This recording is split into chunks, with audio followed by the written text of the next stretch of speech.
Welcome to Locked On Lakers for a Monday. Andy Kamenetzky and special guest Claire de Lune. July is nearly in the books, and the Lakers roster remains unchanged. How big of a problem is that? We'll break that down and more on Locked On Lakers.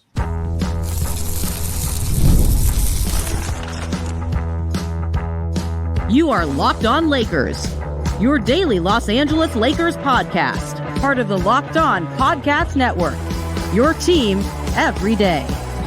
And thanks for making Locked On Lakers your first listen every day, Monday through Friday, wherever you get your podcasts, always free, never behind a paywall. Locked On Lakers on YouTube is where you can go to hang out with 25,000 subscribers. We just passed 25K. Very excited about that. Thank you very much. It is an awesome community of really smart, engaged, passionate, and very respectful Laker fans. Leave your comments and questions in the show page section. We use them for the show all the time, bringing up topics, so leave those thoughts. Today's episode is brought to you by FanDuel. Make every moment more as the playoffs wind down. The sports stop sports in the way that we want them to, but this summer FanDuel is hooking up all customers with a boost or a bonus daily. That's right, something for everyone, every day, all summer long. Visit FanDuel.com to get started.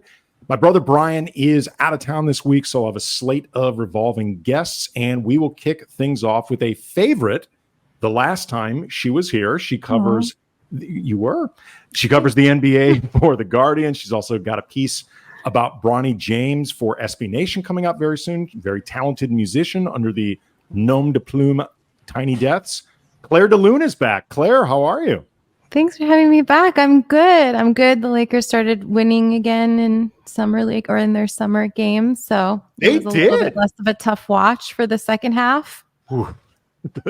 Those first 5 or so games, and we're going to get into some summer league talk later on because I want to talk about Bronny, want to talk about your impressions of the team. Got better as it went along, but man, those first 4 or 5 games were brutal. They were a test of will. for us watching. There was a part of me wondering, is Dane Johnson on the hot seat? I don't know if that can happen in summer league, but I don't know. But oof, I'm sure he's good at his job, but it was ugly to begin. But I want to start out with just the roster at large right now, and the Lakers broadly. It's been a quiet summer, which has been a point of contention, angst, anger for a lot of fans that we hear from, whether in the YouTube comments section or on Twitter at Cam Brothers. You are, in addition to somebody who covers the league at large, you are I think it's safe to say, a Laker fan, yes? Yeah, you care? I would say so. I'm invested. You are. And anybody who follows you on Twitter at Claire MPLS knows you've got some opinions. For better or for worse, yeah, I'm invested now. I'm Lakers pilled. What's been your take on the offseason so far, and what has happened or has not happened? I feel like I kind of hold two things true at once, which are kind of at odds with each other, which is that I know there were no life-saving moves on the table. There was no big swings to be made that were both possible and worth it. So that is true objectively. However, I don't believe that there were no swings to be made, big or small. And I do think that, there are clear holes in this roster, clear weak spots. And I think, if they were willing to part with a pick or two, a first round pick or two, because those are some of the most valuable, the Lakers first round picks. I don't know if Lakers fans want to hear this because it pertains to the prospects for the future, but they're some of the most valuable picks in the league just because the outlook of the team at the end of AD's career, let alone LeBron's, isn't awesome right now. It could change. So those picks are very valuable. So I feel like as much as there is I think some truth to a Lakers tax and teams asking more of Lakers than they would of other teams, at the end of the day, if they wanted to make improvements to this roster, I really do think it was possible this summer, and they haven't done anything besides the draft. And listen, we all love Dalton Knecht, looked great in summer league, but he's not is that your Dalton Knecht graphic? Yes, it is. Do you know, by the way, he actually was named for Swayze's character Dalton in Roadhouse. Like, that's a true story. I did not know that. Yes. Wow. The great Mike Trudell asked him about this, and Dalton Knecht confirmed it. He described it as an old movie that he saw, which made me want to kick him in the groin. It is an old movie. It's objectively old. He doesn't need to be so indelicate about it. He did say it was an awesome movie, so that's. But yeah, all that is to say that I don't think just drafting Bronny James and Dalton Knecht is enough for this offseason. And I actually just made that graphic right before I came on, so you're welcome for that. But okay, what's an example, do you think, of a move that you think may have been realistically out there that would have been worth it? Like, that it was more the Lakers saying no as opposed to other teams not cooperating or a player not cooperating? Sure. I mean, I think, like, for example, I don't know this to be true. I'm not reporting on it, but like, I would imagine that since Brooklyn seems to be very much in tear it down mode, that like either maybe a Dorian Finney-Smith or a Cam Johnson or somebody like that was attainable that could kind of maybe fill that hole in like the kind of wing defense issue that they clearly have. I know that there's a world where Max Christie takes an enormous leap this year. I really hope we live in that world. I haven't given up on that, but I think insurance for that as your prospect would be great, seeing as he barely played last year and they really have no idea what he's going to turn into. And then, just like a backup big of some kind for AD, even if it was a minimum contract. Honestly, just like, this sounds really indelicate to say, but just like a big body that you could like put some miles on, guarding. It's not indelicate. Nobody thinks you're fat shaming. They understand big physical body. No, I just mean, like, I don't like talking about human beings that way, but like, just like somebody that could absorb some, contact against a bigger opponent in the minutes when AD's on the bench and maybe tucker them out a little bit, like that Dwight Howard role. I think would be really beneficial. And there's honestly, like, they might not be great on offense. They might not be people that you can leave in the game for long stretches of time, but there's always just big guys that are either on their way out or, had a crappy stint somewhere that you can get for like the minimum or close to the minimum that can just be a large, go be a large person out there. Like, that's literally your job. So it's on their business cards. Large person. Large person. That's my main calling card. So I think like stuff like that, like I'm not shooting for the moon here. I'm just like, can you make marginal improvements to this roster? Because, I know we're going to talk about Team USA later, but like watching LeBron and AD are objectively, if not 1 and 2, number one most important players on potentially the greatest group of basketball players ever assembled. They're for sure top 3 in the 3 most important players. And if you have those as your 1 and 2, and one of those guys is going to age out of the league soon, like, I think you just push all your chips in as much as possible. Yeah. I mean, I hear what you're saying. And I do understand, like, if you're going to have LeBron on the roster at this stage of his career, it makes no sense not to be trying to, go as hard as you can to improve the roster. Problem is, they're working with so few assets at this point. Like, they really likely only have the opportunity for one really big swing. So you need to make sure that all-in move is a good move. Like, because I hear people all the time, talk about, like, if you're the Lakers and you're in the LeBron business, you are always in all-in mode. And I'm like, look, if you ever play poker, and I do play, I've played with people who are always all in. They're terrible players. Like, they're terrible players, or they're awesome because, like, in the law of averages, it's so high risk, it's like such a high risk situation that it probably all evens out. As I'm just speaking from experience as someone who doesn't play poker that way. And I'm thinking of one particular poker player that I play with who drives me crazy because he goes all in like every other hand, but he does win a lot. Well, I will say the overwhelming majority of people that I've gone against who go all in a lot, they're not very good. Right. And I hear you. Especially too, if you to beat the poker analogy to death, if you're going all in from a short stack position, you want to try to make sure that this all in is the one that's going to matter. Right. So coming up, I want to talk with you a little bit, because you mentioned the Nets, And that brings up a question that I want to ask you in terms of how you evaluate the summer, but also Max Christie, because I want to, before we get into Bronny, I want to talk a little bit about the roster as it stands right now and who you're most curious about for next season, some of the individual storylines you're looking at. So into that coming up next. Locked on Lakers is brought to you by eBay Motors. We all love sports. We love them so much we never want them to stop, but it's that time of year where you get fewer games and the sports aren't sportsing like we want them to. But FanDuel lets me, you, everyone keep the sports going whenever we want. All you got to do is just open up the app, dream up bets anytime you're in the mood, and there are options. You got baseball, you got the Olympics, you got the WNBA. The WNBA All-Star Game just went down, featuring some of the league's biggest names, Caitlin Clark, Angel Reese, battling it out for Rookie of the Year. Can anybody prevent A'ja Wilson from winning her third MVP? Consider the odds, lay down some action. And this summer, FanDuel is hooking up all customers with a boost or a bonus daily. That's right. There's something for everyone every day, all summer long. So head over to FanDuel.com/lockedon. Start making the most out of your summer. FanDuel, official sports betting partner of Major League Baseball. Are you watching Fox Sports or ESPN on your TV all day long, but you got the volume turned down because of all the shouting? Make the switch to Locked On Sports today, a free 24/7 streaming channel program for you every day to bring you the biggest stories without all the screaming. Locked On Sports today brings you can't-miss analysis, opinions, and news 24/7 streaming on YouTube or the free Amazon Fire TV channels app, part of the Locked On Podcast Network, your team every day.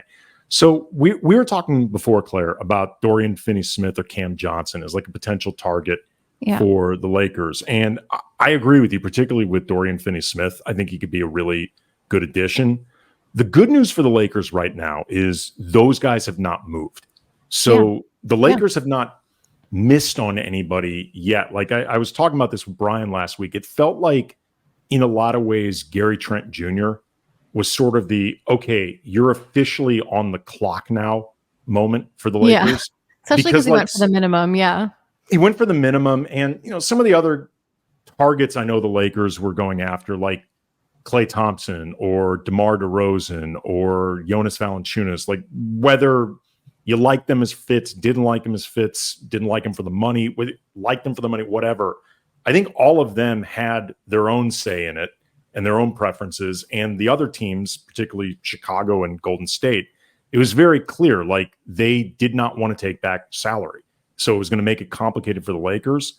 But now I think they're in this play. And, guys like Paul George, Malik Monk, these were not realistic options for the Lakers. That was not going to happen. James Harden was not going to happen. That was ridiculous. Right. But now, like, I think Trent feels like, okay, the Lakers are specifically on the clock. How long can this go on to you while still feeling, if not comfortable with where they're at, like without panicking? Because like if the rest of the league isn't moving, does it matter? Or do you feel like it actually does matter to get going quicker?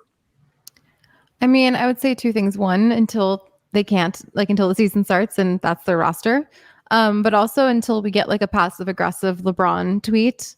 Like I say that jokingly sort of, but I'm also like, if he's okay with it, like if he's not causing, issues and like clearly if he's displeased, we'll know, I think. Yeah. And as much as he like leans into passive aggression, he's not passive, like he's passive aggressive, so if he's unhappy with what they're doing, he'll let it be known. So until I feel like LeBron and AD are really restless with it, I'm just going to assume that they are slowly making moves behind the scenes.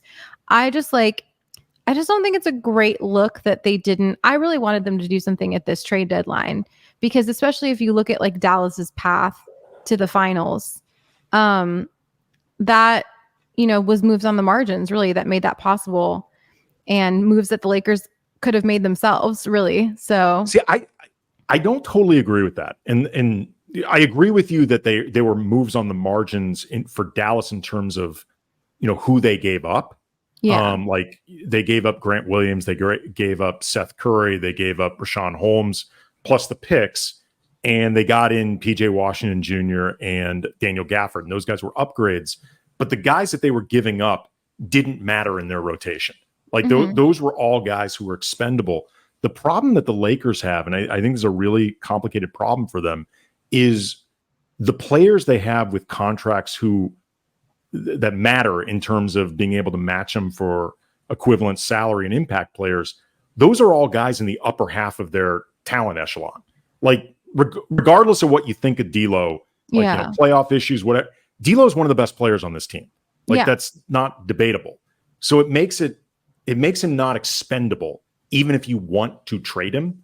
So like Rui is the same type of guy. Jared Vanderbilt, same type of guy if he's healthy. Like, they don't have a lot of useless medium-sized contracts. Like, they could use a guy like that. And that makes it tough for them to actually, I think, improve, much less do it in a way where it feels worth attaching a pick or 2 picks to it. I definitely get that. I just feel like, the party line at the trade deadline was that we have all these picks that are not available until the summer. Mm-hmm.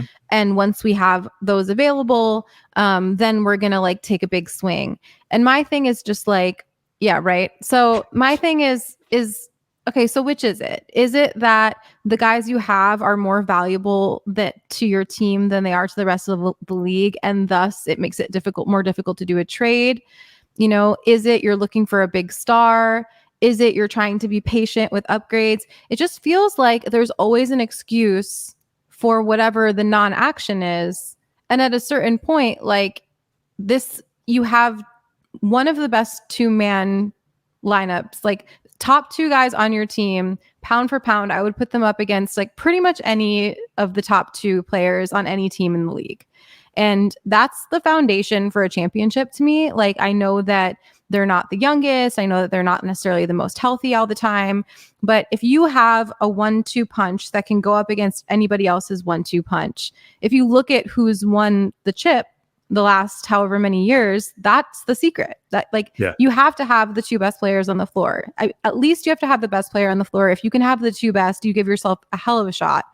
And even if you look at the formula for what was successful for the Lakers when they won in 2020, it was these same 2 players playing at a pretty comparable level as far as output, I would say, to now. Like, they've probably both declined. Well, LeBron's probably declined a little bit. AD's maybe even gotten better since then, honestly. I would argue, like, not at everything, not at like 3-point shooting has gone down, but I would say as an all-around player, I feel like he's damn near the peak of his powers. I would agree with that. Absolutely. I would agree with that. So you have the same like best 2 player foundation from your championship run. And it's not like I think they were surrounded by better role players for the most part on that team. And that is the issue. But it's not like they were surrounded by like, it's not, you didn't have a big 3. You didn't have, like, it wasn't like the Celtics where you're just like absolutely stacked with all-stars. It was competent, bought in, defensive minded role players, size, and LeBron and Anthony Davis. So I just feel like it feels a little bit to me like they're like soft punting on it a little, and maybe they're not. Maybe they are really just being patient, but I've just heard so many different iterations of excuses for why they're not moving. To me, it sort of feels like they're kicking the can down the road so they don't actually have to use those picks because they know how valuable they are. Well, I feel like they're willing to use the picks, but they also recognize that if they're arguably not one player away. Like, I think it would depend on who the player is. So they're in a tough, I think I want to make it clear in saying they're in a tough situation. That's not making excuses for them because they are the people who put themselves in the tough situation. If this was the roster, though, at least to start the beginning of the season, who's a player that you're most curious about in terms of either their development next season or somebody that you think could make a particularly big impact? I asked just because you mentioned Max Christie in that particular development. He's somebody. Yeah, I think that one's really interesting. And I think they gave him a contract that indicates that they think that he's going to take a big leap this year. But just to give you another answer, just since we already touched on him, I'm fascinated to see what Austin Reeves looks like with a coach who understands his value and sets him up for success. I would argue he hasn't ever had that I know that Darvin Ham, like as far as lip service, he did go into last season saying like, I think he's a future all-star and blah, blah. But at the end of the day, it only took him a couple of weeks of bad play to get benched. I don't really feel like he had a coach that was going to maximize him thus far in his career. Like maybe we've seen his ceiling. I would tend to doubt it. And I'm really fascinated to see what a season of Austin Reeves looks like, with more downtime in the summer. Because the first time he was ever sort of touted as that like third best player happened to be right after they had a deep playoff run, and then he played for Team USA. So he really didn't have any time off. Yeah, he had no legs, and then he immediately got benched for that. So I would say that would really interest me. And I also think JJ Redick is kind of like an ideal coach for Austin to me, because I feel like JJ kind of gets a lot of Austin's strengths from when he was a player himself. So yeah, I'm fascinated to see what that looks like. All right. You've got a piece coming out for SB Nation about Bronny James. Just from knowing you on Twitter at Claire MPLS, you've had Bronny James opinions. So we are going to guess what the nature of the piece is. Well, I still want you to tell me. So you are coming up next. Locked On Lakers is brought to you by eBay Motors. Passion, drive, and patience. It's what brings home the winning trophy. It's also what keeps your ride or die alive. eBay Motors has everything you need to maintain your vehicle and level it up to peak performance, from superchargers, roof racks, exhaust kits, LED headlights, and more. Whether you're into speed, power, or style, eBay Motors has got you covered. With over 122 million parts for your number one ride or die, you'll always find exactly what it is you're looking for. And with the eBay Guaranteed Fit, your part is guaranteed to fit your ride every time, or your money back. With eBay Motors, you're running rubber, not cash. All the parts you need at the prices you want. It's easy to turn your ride into the MVP and keep bringing home that win. Keep your ride or die alive at ebaymotors.com. Eligible items only. Exclusions apply. eBay Guaranteed Fit, only available to U.S. customers. Hit us up with the premise of what you've got. It may be out by the time people hear this show. The piece may be live. Yes. I mean, your guess is as good as mine. I have no idea when it's coming out. I hope it does come out at this point. It'll come out. It'll come out. Yeah. It better. I'm gonna go riot at the SB Nation offices if it doesn't. No. Well, I mean, we've now officially put them on. We were talking before about the Lakers being on the clock. We've now put SB Nation on the clock. Like, we announced this piece coming out. They've got no choice but to publish it. We're like the Democratic Party, like leaking that Joe Biden is probably going to step down. That's what we're doing. We're just applying the pressure.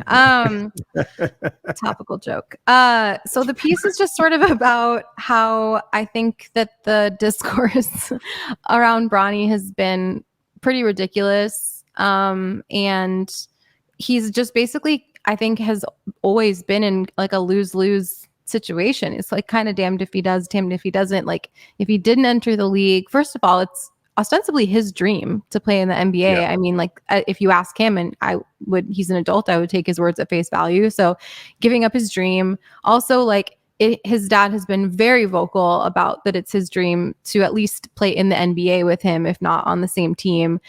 He did dial that back a bit, you know, once he kind of got a good amount of criticism for like, hey, you might be sort of like pressuring your kid into doing something that he isn't ready for or doesn't want to do. And he's since dialed it back, like, you know, whatever Bronny wants or whatever.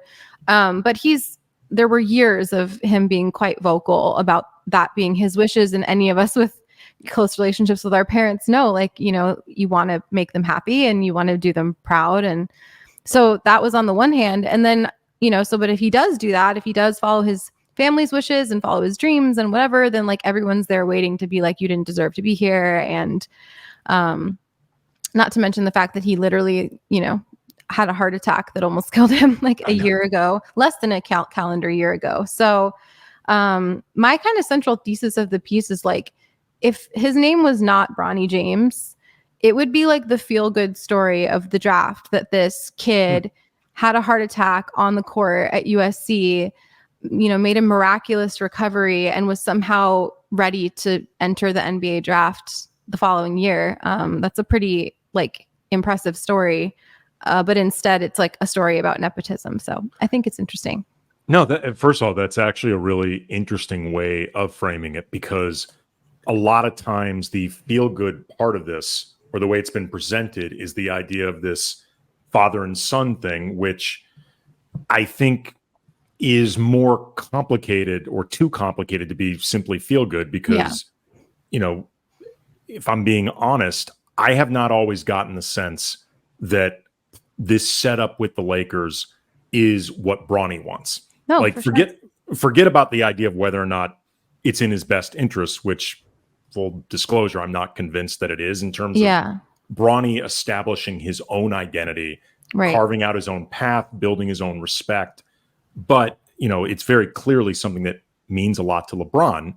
But like that makes that piece of it murkier. But you're right. And I've not thought of it that way before. The idea of just overcoming what was life-threatening to Literally. be able to play basketball. Yeah. And traumatic, incredibly traumatic. It's not even like from a physical perspective, but like that is like that. The basketball court is the place that you had the most traumatic thing that could ever happen to someone happen to you. So like overcoming that, even to me, is, and like the fear of it happening again. And I think that's like quite impressive. And I also think, to your point, like, I think people have a lot of understandable resentment towards people who are born into great privilege. There's a lot of wealth inequality in this country, and people are really struggling. And I totally understand why they would have those feelings.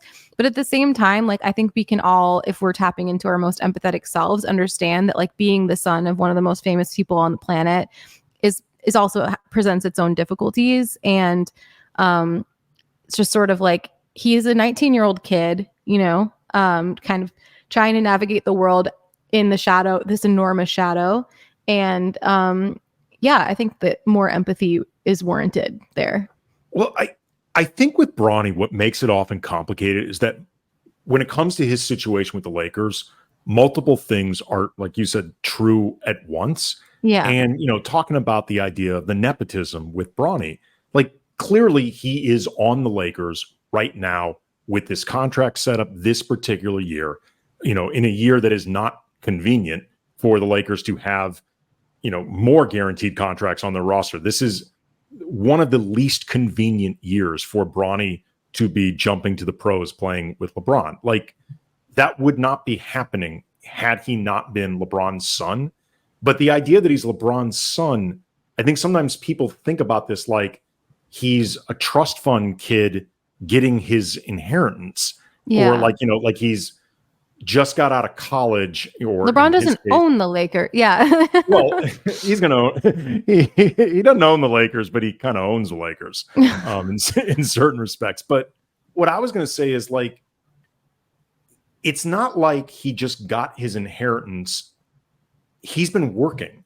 Like, Bronny's put in a lot of work. Like, regardless of what you think of him as a basketball player now, what you think his potential isn't, whatever, nobody disputes that Bronny's actually put in the work. Yeah. Like, he's gotten pushed to the front of the line, or the front of a very specific line, in ways that would not have happened had his last name not been James. But it didn't happen it hasn't happened without work along the way. Right. And I think, sorry, go ahead. I was just going to say, I just think that's important in being fair to Bronny, even if you don't think Bronny is good enough to be in this position. I don't like the way he's, again, often treated like a trust fund baby. Yeah. Well, and I also think people are pretty quick to forget, like, he was a McDonald's All-American. People were talking about him like a lottery pick before his cardiac arrest. All that is to say that, like, he was in college for a very short time, coming off time with no basketball, where he was recuperating from a very serious health impediment. And prior to that, he was like a pretty highly touted high school prospect. So I also think, like, there's lots of very logical reasons why the Lakers could have done this. Like, even if the reason is just to appease your biggest star who was willing to take a pay cut, I think that's fine. Even if Bronny was like, could barely dribble a basketball, like, at the end of the day, there is logic in that. But I also think if you just look at it in a vacuum, like, as a draft prospect with the 55th pick, which has a record of like almost no actual NBA players. I think that I read somewhere that the average number of minutes that a 55th pick plays in their rookie year on a court is 4 total minutes.